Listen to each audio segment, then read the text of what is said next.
Hi and welcome to this DCP web tutorial. In today's tutorial I'm going to show you how to use the X-ray mode in Blender 3. Okay, let's go ahead and open up Blender 3. So I'm using the latest version of Blender. I'll put a link in the YouTube description showing you how to install Blender on your computer if you haven't done so already. Let's go ahead and click on General there, and I'm going to just turn on my screencast keys quickly. Let's just turn them on. And we've got a default scene here. We've got a camera, a light source and a cube. I'm going to click on the cube and hit the delete key to delete that. I'm going to press Shift and A and insert a mesh UV sphere. So we have a UV sphere here. I'm just going to press S to scale. I'm going to scale it out a little bit.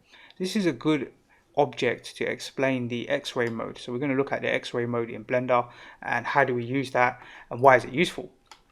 So a couple of things. If we were to just let's just zoom out. Let's just press let's just press Shift and A and we insert a cube. Let's just grab that cube and just shift it over here, just as an example. So I'm going to rotate around and I'm going to left click. So we can't really see the cube at the moment. But if we were to click on this object and turn on X-ray mode, right, we can see the cube here. Can you see the cube in the background?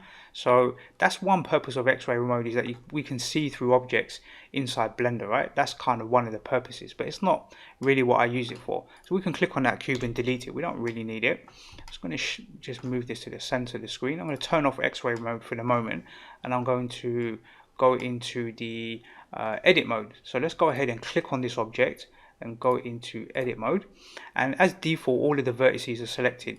So I'm going to left click to deselect them all and press number 1 on my keyboard, and that takes me into the front orthographic.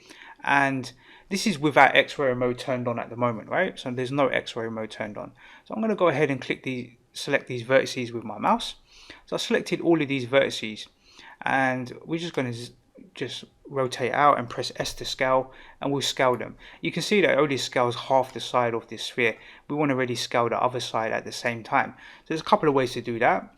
A bit of the long-winded way is to, let's just undo that, press number 1 again, and let's just rotate around, in fact, and we'll hold down the Shift key and we can select these vertices on this side as well, and now all of the vertices have been selected, right? And we can press S to scale and scale it out. Now they've all been scaled out, all of those vertices. So I'm going to undo that because there's a quicker way to do this, and we'll press number 1. That takes us back into the front orthographic. I'm going to left click to deselect all of the vertices, and I'm going to click on the X-ray mode.